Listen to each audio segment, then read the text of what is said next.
అందరికీ నమస్కారం అండి. తెలంగాణ రాష్ట్ర ప్రభుత్వ ఉద్యోగులకి సంబంధించి 2023 నుంచి రావాల్సిన రెండవ పీఆర్సీ అంటే దాదాపుగా 3 సంవత్సరాలు డిలే అయితే అయ్యింది. ఇక 5 డిఏ బకాయిలకి సంబంధించి పెండింగ్‌లో ఉన్నాయి. వీటన్నిటికి సంబంధించి బడ్జెట్‌లో ఎంత పెడుతున్నారు? సో, ఈ వీడియోలో వీటి గురించి పూర్తి వివరాలైతే తెలుసుకుందామండి. సో, ముందుగా ఈ ఫిబ్రవరి కల్లా తెలంగాణ రాష్ట్రంలో ఉన్నటువంటి ఉద్యోగులందరికీ కూడా కొత్త పీఆర్సీ ప్రకారంగా పే స్కేల్స్ రావాలి.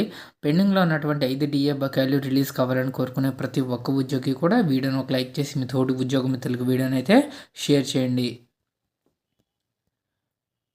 పీఆర్సీ డిఏలకు బడ్జెట్లో నిధులు కేటాయించాలి అని చెప్పేసి టీఆర్టీఎఫ్ విజ్ఞప్తి చేయడం జరిగింది. 2026-27 వార్షిక బడ్జెట్కి సంబంధించి రాష్ట్రంలో ఉండేటటువంటి ఉద్యోగ ఉపాధ్యాయ పెన్షనర్ల యొక్క దీర్ఘకాలిక సమస్యల పరిష్కారానికి ప్రాధాన్యత ఇచ్చి తగిన నిధులైతే కేటాయించాలని తెలంగాణ రాష్ట్ర టీచర్స్ ఫెడరేషన్ రాష్ట్ర ఉప ముఖ్యమంత్రి బట్టి విక్రమార్కను కోరింది.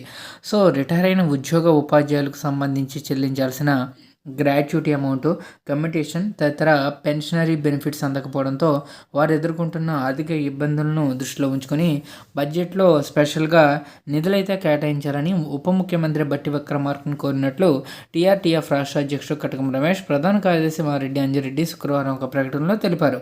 ఇక జూలై 2023 నుంచి తెలంగాణ రాష్ట్రం ఏర్పడ్డాక వచ్చేటటువంటి రెండో పీఆర్సీ సో 2023 జూలై నుంచి అమల్లోకి రావాలి.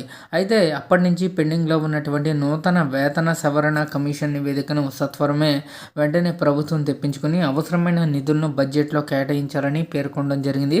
పెండింగ్లో ఉన్నటువంటి 4 కరువు బత్యాలను వాయిదాలను బకాయిలతో సహా వెంటనే విడుదల చేయాలని లేఖలో విన్నవించారు. ఇక సిపిఎస్ ఉద్యోగుల డిఏ బకాయిలను చెల్లించడంతో పాటుగా 2005 నుండి జిల్లా పరిషత్ జనరల్ ప్రావిడెంట్ ఫండ్కు సంబంధించి పెరిగిపోయిన వడ్డీ మొత్తాన్ని కూడా ఈ ఆర్థిక సంవత్సరంలోనే పూర్తి స్థాయిలో చెల్లించి సమస్యను క్లియర్ చేయాలని చెప్పేసి కోరడం జరిగింది.